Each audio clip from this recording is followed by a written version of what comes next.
quando se uniu com o mundo. Por que tem essa imagem? Porque foi o período em que a igreja,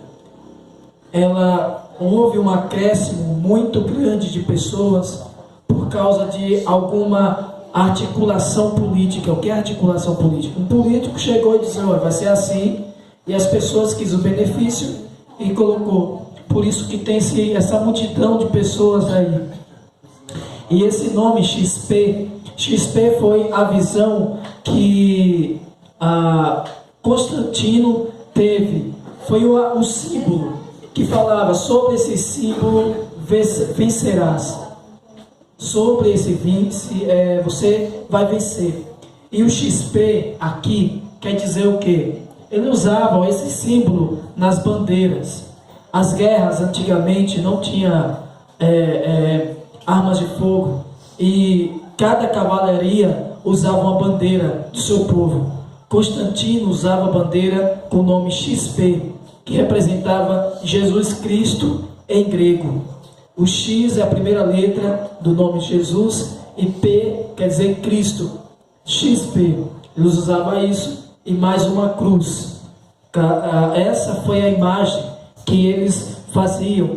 E esse foi os primeiros terrorismo. O terrorismo cristão, não cristão ao pé da lei, mas promovido por um império que estava agora com a máscara de dita cristã. Nunca deixou de ser império e até hoje é império. Tá? Nós vamos entender isso. Vamos abrir nossas Bíblias no livro de Apocalipse. Ao anjo da igreja em Pérgamo, escreve: estas coisas diz aquele que tem a espada afiada de 2 gumes. Conheço o lugar em que habitas, onde está o trono de Satanás, e que conservas o meu nome, e não negastes a minha fé, ainda nos dias de Antipas, minha testemunha, meu fiel, o qual fui morto entre vós, onde Satanás habita. Tenho, todavia, contra ti algumas coisas, pois que tens aí os que sustentam a doutrina de Balaão, o qual ensinava Balaque a armar ciladas diante dos filhos de Israel, para comerem coisa sacrificada aos ídolos e praticarem a prostituição. Outros sim também, tu tens os que da mesma forma sustentam a doutrina dos nicolaítas. Portanto, arrepende-te, e se não venho a ti sem demora, e contra eles pelejarei com a espada da minha boca. Quem tem ouvidos, ouça o que o Espírito diz às igrejas. Ao vencedor, dar-lhe-ei o maná escondido, bem como lhe darei uma pedrinha branca, sobre essa pedrinha escrito o novo nome, ao qual ninguém conhece, exceto aquele que o recebe. Amém? Amém. Então, toda a carta é escrita ao anjo da igreja. Quem é o anjo da igreja? Quem é, irmãos? O anjo da igreja é o irmão responsável, é aquele que lidera sobre os irmãos, é o pastor, porque não teria lógica, eu falei isso na pregação passada, eu estou repetindo agora, não teria lógica escrever uma carta para entregar ao anjo se a igreja está na terra. E anjo é um ser celestial, né? Eles vivem nos céus. Quando vem à terra é para fazer o anjo de Deus, para fazer alguma ordem dada pela igreja ou alguma ordem dada por Deus, como vai acontecer em Apocalipse, no derramamento dos flágelos, nos derramamentos. Os anjos, eles vivem nos céus, Deus e os anjos. Então não tem como escrever uma carta para escrever num lugar onde já está tudo organizado, onde já está tudo em perfeita harmonia, onde já está tudo certo. O anjo da igreja aqui é o pastor, o irmão responsável, o presbítero, aquele que responde pelos irmãos naquele lugar. E aí Jesus aqui vai falando: conheço o lugar em que habitas, onde estás o trono de Satanás. Olha, o trono de Satanás está onde? Na igreja de Pérgamo. Olha só, na igreja de Pérgamo existia um trono de Satanás. E que conservas o meu nome e não negaste a minha fé, ainda nos dias de Antipas, minha testemunha, meu fiel, ao qual foi morto entre vós, onde Satanás habita. Aqui nós vemos a figura de Antipas. Antipas significa anti, contra, paz, tudo. Antipas contra tudo. Mas historiadores da Bíblia, eles relatam que na história da igreja de Pérgamo não houve essa pessoa. Antipas, na verdade, é uma figura daqueles que eram contra tudo que não é Deus. Eles se opõem, eles se colocavam ao contrário do que estava acontecendo. Antipas, não existiu essa pessoa. Existiam pessoas representadas por Antipas que eram contra todos.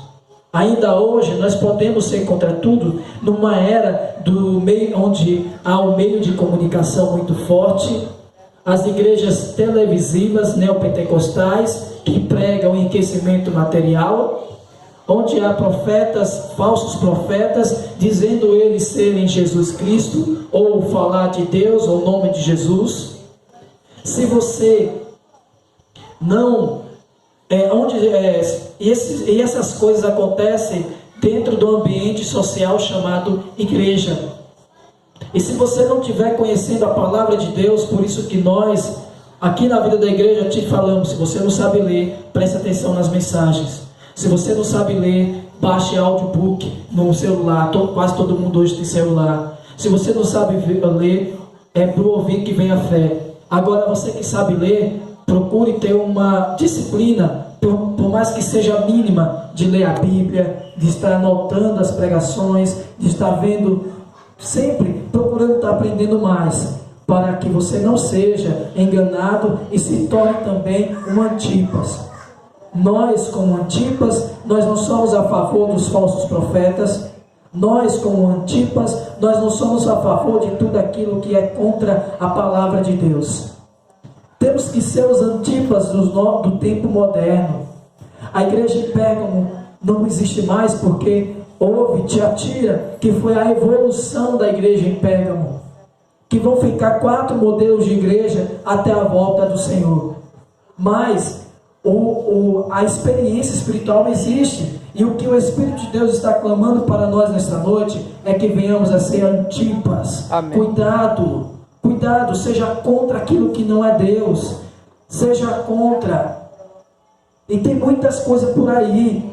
Não caia nessa que tem a palavra de Deus é bonita em todo lugar. Não. Isso é conversa de ingênuo.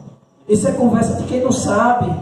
Quem lê a Bíblia sabe que a palavra de Deus tem que estar na Bíblia e ser testificada na Bíblia. O que passou da Bíblia não serve para nós. Considera anátema, maldito. A palavra de Deus, ela é única. Mas hoje, no tempo moderno, há várias doutrinas. Outro dia, estava falando sobre tatuagem, né? Há muitas igrejas que aderiram isso. A questão de colocar tatuagem. E aí tinha o irmão falou de alguém que contou o testemunho que tem na Bíblia, que sobre esta coxa, como é, Ricardo? Isso, que na sua coxa está escrito Rei dos Reis, Senhores. Aí agora usa isso para dizer que pode usar tatuagem. É isso, isso se chama sagacidade. É de maneira sutil. Eles usam a prática da hermenêutica, que é a capacidade de interpretação bíblica, e fogem do que realmente a Bíblia diz. Aí pega um ponto isolado na Bíblia e interpreta para aquilo que eles querem praticar. Há também outro grupo de pessoas que dizem: eu acredito em Deus, mas tem coisa na Bíblia que eu não acredito. Esse aí também é levado por outro evangelho. Irmão, nós temos que acreditar no que a Bíblia diz. E olha, antes da ciência descobrir muitas coisas, a Bíblia já dizia. Isso leva à questão da credibilidade da Bíblia. A Bíblia é um livro para ser gerado fé, mas em muitos casos derruba o que durante anos cientistas quiseram levantar algo, mas a Bíblia, ninguém derruba nenhuma teoria da Bíblia. Ninguém derruba. Teoria da relatividade a Bíblia tem, teoria de várias coisas a Bíblia tem. Mas esse não é o objetivo da Bíblia. O objetivo da Bíblia é gerar fé. E cuidado com o que as pessoas dizem por aí. Você tem que ter sua fé fundamentada na palavra de Deus. Por que eu falo isso? Porque muitos dessa multidão, naquela época, foram pegados assim. Eles não liam a Bíblia, eles não tinham contato com a Bíblia. E muitos eram incrédulos, só tinham a roupagem de nome de cristão. Hoje em dia também tem muitos que são incrédulos e gostam de ser chamado de cristão, ou até mesmo se diz ser cristão. Tem muitos incrédulos. Tenho todavia contra ti algumas coisas. Deus aqui fala da fiel testemunha, Antipas, né? Depois no versículo 14, diz assim: tenho todavia contra ti algumas coisas, pois que tens aí o que sustenta a doutrina de Balaão.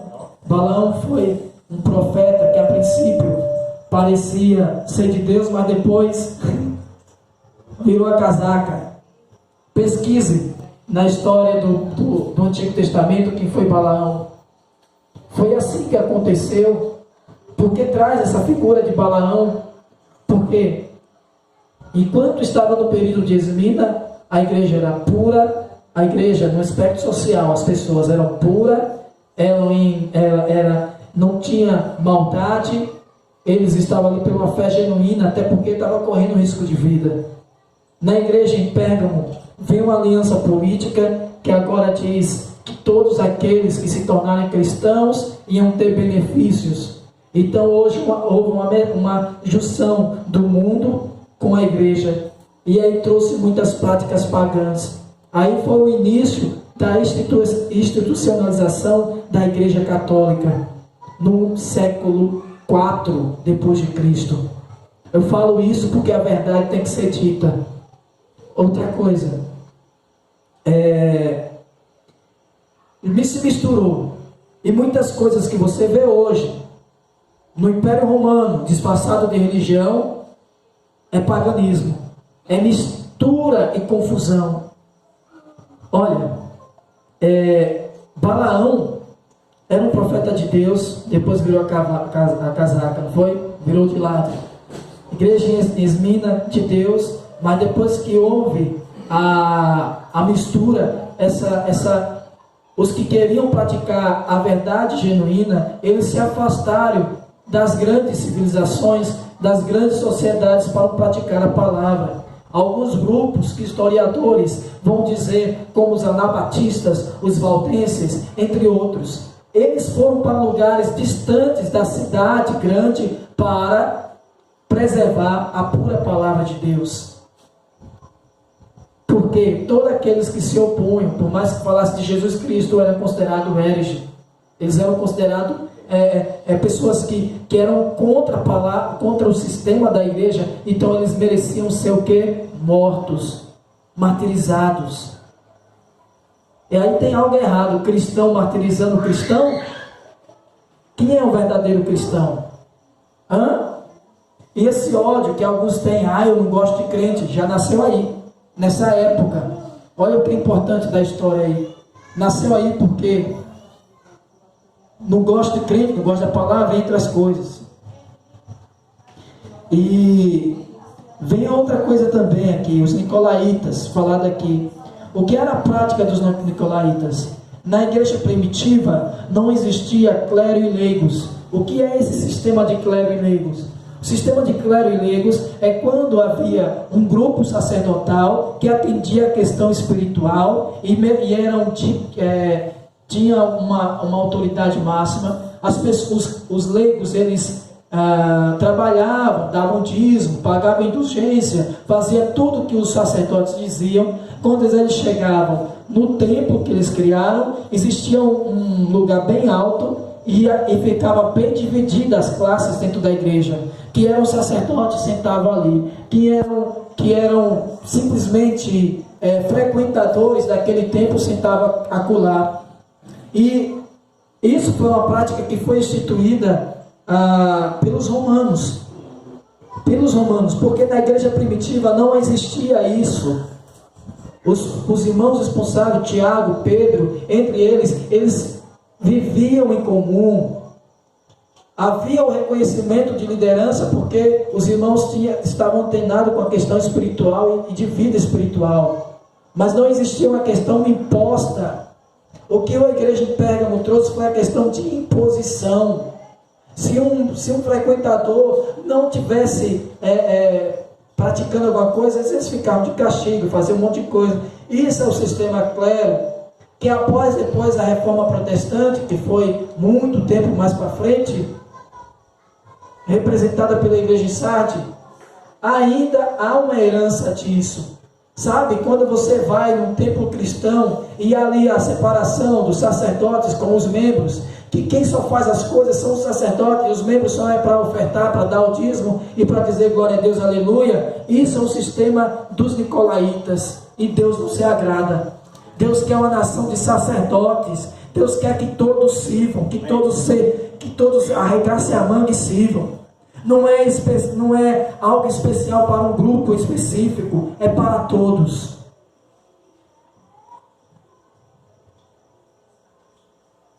O versículo 16 fala sobre a vinda. Portanto, arrependa-te, se não venho a ti sem demora, e contra eles pelejarei com a espada da minha boca. A palavra de Deus. O versículo 17 diz que tem ouvidos, ouça que o Espírito diz às igrejas, ao vencedor.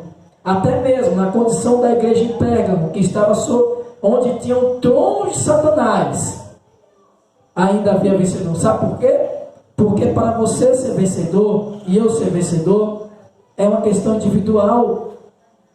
É responsabilidade sua, é responsabilidade minha. Ao vencedor, não está dizendo aos vencedores, porque é algo especial seu. É sua busca, é sua vitória. E aqui é o vencedor. Fala o quê? Daniel, maná escondido. É o primeiro prêmio. O que é o maná escondido? É a representação dos momentos em que você teve a sua intimidade com Deus, que só você e Deus e você sabia. Sabe, o choro na madrugada que você ora. Sabe, o momento que você fica ali de joelho, apresentando uma causa a Deus, que de repente você tem vergonha de apresentar à igreja no total. Isso é um momento. E outra coisa, nada do que você faz diante de Deus está sendo perdido, está sendo tudo notado no livro da vida. Nada se perde. Nada. Nossa vida é contada diante do Senhor quando nós estamos na presença dEle. Por isso que nós devemos aproveitar ainda mais os momentos de intimidade com o Senhor. Só que isso é algo muito difícil, sabe por quê, irmãos? Porque a carne milita contra o Espírito. E muitas vezes quando você está num momento só, onde você pode estar ali, você e Deus, muitas vezes você pende para a carne, porque a carne é fraca. E a intimidade com Deus fica lá longe. Mas, amados irmãos, temos que buscar intimidade com Deus para que possamos ganhar esse maná escondido. Amém. E outra coisa, uma pedrinha branca, e sobre esse pedrinha está escrito um nome novo, a qual ninguém conhece, exceto aquele que o recebe. Nessa pedrinha branca vai estar escrito um novo nome. Amém. E quem vai receber esse novo nome? Aqueles que nasceram da água e do Espírito. Amém. Porque que está falando de reinar, não está falando de vida eterna, está falando de reinar com Cristo, está falando de milênio. Vai receber a pedrinha com o nome, e esse nome novo só vai saber você e Deus. Por que você vai saber? Porque o nome vai ter a ver, vai ter um significado da sua vida de consagração hoje. Aí Deus vai estar observando, você teve uma vida assim, assim, assim, então seu nome vai ser assim. Aí pelo significado do nome você vai saber quem é você, porque você sabe da sua história. Aquilo que você teve diante de Deus não vai ser esquecido até o momento do julgamento. Não vai ser esquecido. Então você vai ganhar um novo nome. E quem vai saber esse novo nome é você e Deus. Aqui eu estou falando sobre aqueles que eram de Pérgamo, mas lembre da realidade espiritual a qual todos nós devemos estar. Devemos ser os Antipas do tempo moderno, para que possamos conseguir ter um nome escrito numa pedrinha branca, e precisamos ter intimidade, aproximação mais com Deus, para que possamos também ganhar o maná escondido. Então, os nomes Pérgamo significam o quê? Casamento, união, torre fortificada. O Império Romano estava em... É um fenômeno social isso. Em tudo, você vai, cresce, chega no clímax e depois vai decrescendo. Com o Império Romano estava acontecendo isso, estava crescendo o poderio do Império Romano, mas vai chegar um momento que eles percebem que não está aquela evolução toda e começa a decrescer. Mas antes mesmo de decrescer, aparece um sujeito, um imperador chamado Constantino, tem até o filme dele, que teve uma visão, dizendo ele que sonhou sobre esse sinal vencerás. E esse sinal era as iniciais do nome Jesus Cristo em grego. Aí agora ele teve a brilhante ideia usada por Satanás para, se perseguindo, não estava dando bom para o Império Romano, porque quanto mais matava os cristãos genuínos, surgiam cristãos mais genuínos e mais fervorosos, não estava dando certo. Estava sendo uma humilhação para o Império Romano. Aí agora o Império Romano faz o quê? Eu vou me unir. Aí cria uma lei política aonde o quê? Aqueles que se tornarem cristãos iam receber benefícios. Com isso aconteceu o quê? Pessoas que não tinham nada a ver com a fé genuína veio de se tornar cristão e trouxe práticas pagãs para o meio do povo de Deus, entre aspas. E aí começou a se instituir a religião católica. Aonde trouxe o quê? Vamos ver algumas semelhanças. Olha, a prática do Natal. A prática do Natal é numa data. O Natal em si, pela representação de Jesus ter nascido, amém, tudo bem. Mas o que acontece é que a data não bate. Bate com a data do Deus Apolo, que é o Deus Sol romano. Então eles prestavam culto a esse Deus Sol. Aí vem a Igreja Católica e cria agora o Natal na data do Deus Sol. Isso é ingenuidade ou é algo já planejado? Constantino disse que tinha se tornado cristão, mas não abandonou o selo do Apolo, que era o Deus que ele adorava, o Deus Apolo. A religião romana era uma religião politeísta, existia vários deuses. Para cada coisa existia um Deus. O Deus do amor, o Cupido, o Deus da chuva, o Deus do sol, o Deus disso, o Deus daquilo. Aí agora na hora de instituir a religião católica, cria-se o quê? Os santos. O santo casamenteiro, o santo que é para isso, o santo que é para aquilo. O santo que é para aquilo outro, para cada situação existe o santo. Isso é paganismo e não agrada a Deus. Nós estamos buscando isso na história. Por isso, não aceite. Deus está revelando para a igreja nesta noite que questão de imagem de escultura, questão de se misturar em questões rituais, né? Não agrada a Deus. Temos que ver que isso foi uma artimanha de Satanás. Aí agora entraram essas coisas dentro da igreja. Muitas coisas que eram anormais se tornaram normais. Como até hoje, ninguém sabe sobre essa questão dos nicolaítas. E para muitos é normal haver uma classe sacerdotal e a outra que não, já estou frequentando, já está bom, já estou fazendo. Não. Deus não te chamou para a igreja para isso. Deus te chamou para servir, para apressar a vinda do Senhor. E esse crescimento anormal se deu por conta disso. E é parecido com uma parábola que nós vemos em Mateus capítulo 13.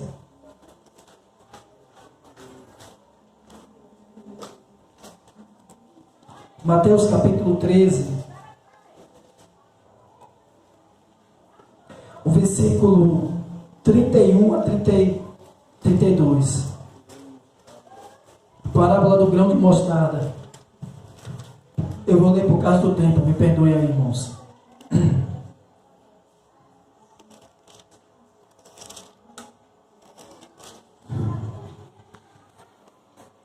Olha, diz assim: outra parábola lhe propôs, dizendo: o reino dos céus é semelhante ao grão de mostarda que o homem tomou e plantou no seu campo, o qual é, na verdade, o menor de todas as sementes, e crescida é a maior que as hortaliças.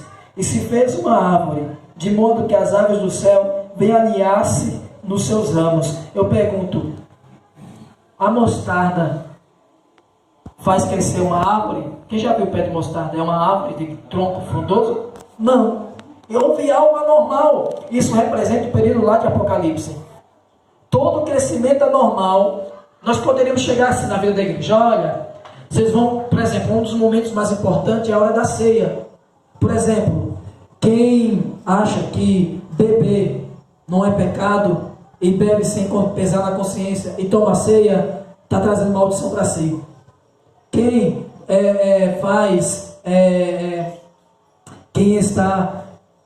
que briga diretamente com os familiares e vem para tomar ceia com a consciência tranquila, está trazendo maldição para si. Um dos momentos de maiores consagração do cristão é a hora da ceia, onde você vai se olhar, se examinar e ver o que você precisa melhorar. Irmão, sinceramente, no momento da ceia, quando eu vejo assim: Senhor, obrigado por tua misericórdia, me dá uma nova chance, Senhor, eu quero recomeçar. É o momento de recomeçar a sua aliança. É quando você vê o quanto você é falho, mas você sabe daquela falha e não quer pedir perdão ao Senhor e acha que é normal, não dá para continuar, porque traz maldição e sua vida nunca vai mudar. E por que eu estou falando isso? Porque poderia sim, por exemplo, vamos fazer, porque as igrejas de tempo moderno é assim, né? Olha, você vem e olha, você pode estar servindo em qualquer lugar, de qualquer maneira. Não precisa deixar nada não, vem. Aí vai cheio de pessoas. Aí vem uns que é com isso, que gosta de uma maconha, outro que gosta de usar largador, outro que gosta de fazer o seguinte: mas eu tenho fé, isso aqui é misturou. Aí tal. Aí começa a crescer demais. Mas será que esse crescimento é contado para o Senhor? Ou é melhor crescer na sã doutrina? Os que estão reunidos é porque amam o Senhor, é porque amam a sua vontade, é porque amam a palavra. Qual é o melhor dos dois? Então a igreja de Pérgamo cresceu assim. Foi um crescimento anormal. Como é que se pode plantar mostarda e nascer uma árvore frondosa? E essas aves do céu não são aves normais, são os demônios, espíritos malignos. É por isso que lá em Apocalipse chama-se trono de Satanás. Não se engane que um templo cheio de pessoas e ali dizendo que prega Jesus Cristo. Olhe bem, veja bem a doutrina, o que é que eles falam ali, para ver se realmente o crescimento ali é normal ou se é anormal. Não se engane pela multidão. Multidão pode ser até bonita. Tem pessoas que olham para a multidão: eita, hoje, né, na linguagem, hoje a igreja estava cheia. Amém. É bonito ver sim a igreja cheia, mas você tem que ver em qual doutrina, em qual ensinamento essas pessoas estão ali. Porque hoje existem várias, e não podemos esquecer que existe muita falsa doutrina, muito falso profeta, muita gente fazendo mercantilismo da fé, querendo enriquecer à custa das pessoas que estão ali ingenuamente usando a fé. Abra o olho, e para abrir o olho espiritual você precisa conhecer a verdade. E conhecereis a verdade vos libertará. Conhecereis a verdade vos libertará. Conhecer Jesus, como que você vai conhecer Jesus? Prestando atenção na palavra. Os que não sabem ler, presta atenção. Os que sabem ler, procurem ter uma disciplina bonitinha, não precisa ler muito, cada um tem o seu ritmo de leitura, mas leia, tire suas dúvidas, procure, anote, faça de tudo para aprender. Tenha disciplina para aprender a palavra, para não ser enganado pelos falsos profetas do tempo moderno. Eles vêm bonitinho. E multidões o seguem. E ainda a gente tem que reconhecer sobre o que é o mundo. O mundo tem um percurso. Efésios capítulo 2, versículo 2, esse versículo é conhecido. Diz assim, eu vou até ler, mas é conhecido. Fala sobre o nosso passado, onde que nós estávamos. 2:2. Diz assim, nos quais andastes outrora, segundo o curso deste mundo. Ou seja, o mundo tem um percurso, o mundo tem uma estrada, e esse tem um caminho, e esse caminho leva para onde? Vamos ver? Segundo o príncipe da potestade. Que é o príncipe da potestade? Satanás. Que são as potestades? São os anjos caídos, os espíritos malignos, a potestade do ar. E as aves vivem aonde? Ali de Mateus 13, no ar. Do espírito que agora atua nos filhos da desobediência. O mundo tem um curso. Aí o que aconteceu com a igreja em Pérgamo? A igreja em Esmirna estava seguindo sua vida de sofrimento, na sã doutrina, na palavra, e o mundo estava indo em uma direção, a igreja em outra. Aí chega um momento que agora tem uma tática do Satanás, que agora quer fazer encruzilhadas na igreja. Aí se misturou. Parece que é um curso só. Não, irmãos, o curso continua. O curso do mundo é um, leva ao inferno, leva ao lago de fogo. O curso da igreja é o que leva à vida eterna, leva ao reino milenar. Em Efésios capítulo 6, versículo 12, fala sobre a questão da batalha que nós enfrentamos dia a dia. 6:12. Porque a nossa luta não é contra a sangue e a carne, e sim contra os principados e potestades, contra os dominadores deste mundo tenebroso, contra as forças espirituais do mal, nas regiões celestes. Ou seja, a igreja tem que ter a visão que a nossa luta não é contra carne nem sangue, ou seja, não é contra as pessoas. Nós olhamos para Pérgamo, nós não vemos simplesmente a figura de um político chamado Constantino, nós vemos algo por detrás de Constantino, que é as intenções malignas de barrar o avanço do Evangelho, a apressar a vida do Senhor. Nós vimos algo por detrás do que está acontecendo na Venezuela, por causa de Maduro, do chavismo. Satanás está por detrás. Nós vemos algo que aconteceu agora, graças a Deus, que o presidente da Bolívia renunciou, o que estava acontecendo, mas estava atrapalhando a vida dos cristãos na pregação do Evangelho. Tudo aquilo que tenta atrapalhar a pregação do Evangelho tem Satanás por detrás. Não adianta estar batendo de frente, porque as pessoas que estão no mundo não entendem isso, mas a igreja tem a obrigação de ver que tudo que acontece tem um mundo espiritual por detrás, porque a nossa luta não é contra sangue nem carne. Então, amados irmãos, Jesus é o nosso Senhor. Os irmãos podem agora desfrutar.